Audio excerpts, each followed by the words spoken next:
Hello and welcome to Andy and Jane K Bringing Hope. I'm Reverend Andy, and in today's Door for the Word I'm going to be speaking a little bit about the Bible. This is an ancient book and it has some very difficult passages in it that we need to understand. And I want to give us 4 principles to work with to try and interpret some of these difficult passages. So the title for today's Door for the Word is The 4 Principles of Sound Biblical Exposition. So this ancient word that we have from God comes to us as God designed it to. Now there are some passages in the Bible which are to the human mind very difficult to understand. Obviously we need God the Holy Spirit to give us inspiration and direction and revelation of how we're to interpret the Bible and how to understand what God is saying to us through his scriptures. But there are certain principles that we can employ to understand the scriptures, and this is known as a exposition of the scriptures. In other words, exposing the scriptures. So these 4 principles that I'm going to give today are to help us to understand the scriptures, especially these difficult scriptures which I've mentioned. So there are various principles for biblical exposition, and they allow these verses to be dealt with and to be unpacked or to be expounded. But having said that, it doesn't mean that there won't be residual difficulties with certain scriptures. All honest Bible expositors, Bible students and people who are studying the Bible will admit there are and will remain residual problems with respect to certain aspects of the teachings of the Bible. This is because we are dealing here with divine truth, and this divine truth that God has given us is so great that even though we have the mind of Christ, if we're born again, the human mind has limitations to it. We definitely need God the Holy Spirit to help us understand the scriptures. We definitely need his help to give us revelation of his scriptures. But that doesn't mean that we can fully understand everything in the Bible. One book that comes to mind just thinking about this difficulty is the Song of Solomon. It's a book that is rarely preached upon, but it is an actual vital book in the scriptures. It's a very poetic book full of imagery, and it's been accepted in the canon of scripture right back into Old Testament times.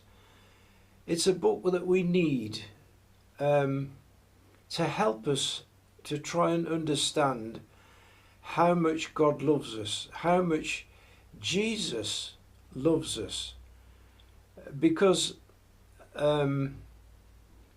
human words and human dialogue is limited, but the Song of Solomon gives us some kind of basis to try and understand how much Jesus loves us as his individual believers and as his corporate body, the church, which is called the bride of Christ.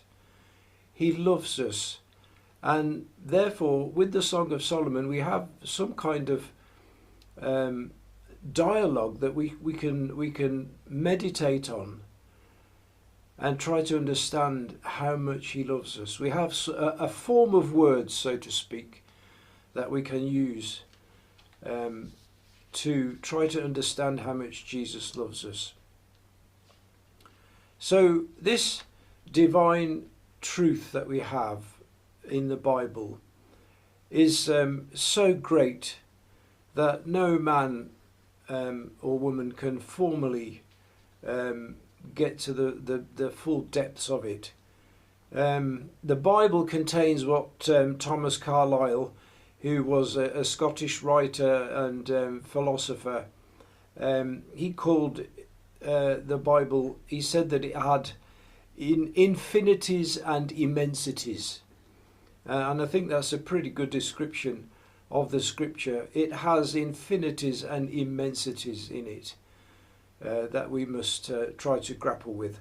So let me give you these 4 principles of sound biblical exposition.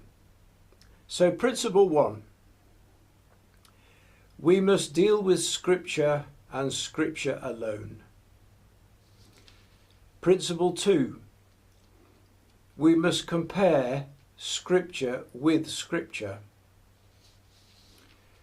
Principle 3, we must start with the great positive proof texts and proof statements of scripture, the proof texts, and deal with the difficult scriptures and difficult statements that don't seem clear to a person in the light of such great clear statements given in proof texts.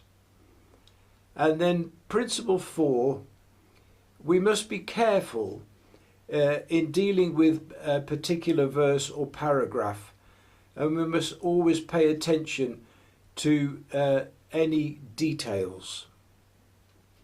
So, principle 1, we must deal with scripture and scripture alone. Don't let any outside influence or philosophy especially impose itself. In understanding and expounding the scripture, we must keep to the scripture and not go outside of it and begin to reason in terms of our failure to understand. We must not bring human logic and human reasoning, especially from the realm of philosophy, into the scripture. The moment we import anything from the arena of philosophy, we're not only confusing the issue, but we're actually denying the sufficiency of the revelation of scripture itself. We're invoking something beyond and outside of scripture, and therefore we're saying that the scripture is not adequate in itself, which is not true. The scripture is adequate in itself. So that's principle 1.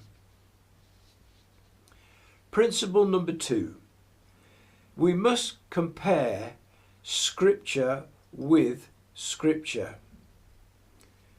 There are not and cannot be any contradictions in scripture. It is God-breathed. This is stated quite clearly in Paul's letter to Timothy, chapter 3, verse 16, where he writes this: all scripture is breathed out by God and is profitable for teaching, for reproof, for correction, and for training in righteousness, that the man of God may be competent, equipped for every good work. So there we have a statement in the Word of God itself that all Scripture, all of it, is breathed out by God. All of it is breathed out by God. It is infallible.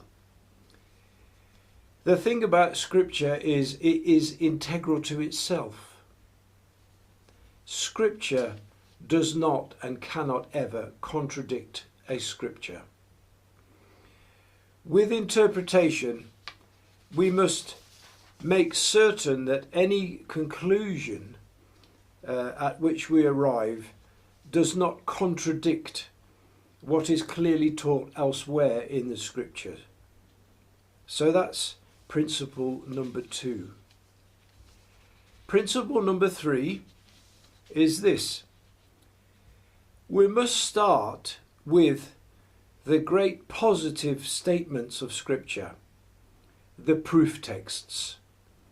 Now, these are what were discovered by the Protestant fathers of the 16th century, the Puritans of the 17th century, and the evangelical fathers of the 18th century. They used to refer to what they called proof texts. So, what are proof texts? What are these proof texts? Well, these are statements of Scripture which are plain and unambiguous and certain. They are completely easy to understand. So it is a wise rule of interpretation to always start with such certainties. In fact, in the realm of science, the rule is to start with the known and then work on towards the unknown. So we deal with scriptures and scriptural statements that don't seem clear and don't seem clear to you in the light of scriptures which are given in proof texts. So if you don't understand a scripture, turn to a proof text or turn to several proof texts and then work backwards or work into the scripture that you don't understand in the light of what these proof texts, these easily understood proof texts actually state. So that's principle 3. So finally, principle 4 is this. When we have to be careful when we're dealing with a particular verse or paragraph. We have to be careful with this. This book, this ancient scripture, is fraught with difficulty if we don't do that. This is how many heresies, many problems have occurred down the church age, where people have taken verses, paragraphs, or even particular words out of context and formed doctrines and teachings and even whole denominations out of those things. So we have to always pay great attention to the very fine details of the scripture. Be careful, be very, very careful to observe exactly what is being said, and also consider the context of what is being said. And here's another thing. Also observe what is not being said, what it does not actually say. This is very basic, but far too often difficulties arise and have arisen because people refuse to do just that. They refuse to listen to what the scripture is not saying, and they put in their own words. So we must not fasten onto certain words out of context, but always allow the context to give what the writer is saying, and let the writer, which is by nature God the Holy Spirit, though he uses human agents to record what he wanted to say, the author is the Holy Spirit. So we always have to allow him to tell us what he wants to say, and to make the actual meaning clear to us by observing the context and by observing what is not said in the scriptures. So finally, this point I have to make: we just have to let the scripture speak for itself. Let the scripture speak for itself. That cannot be overemphasized. We must let the scripture speak for itself. So that's it for today's Door for the Word. I'd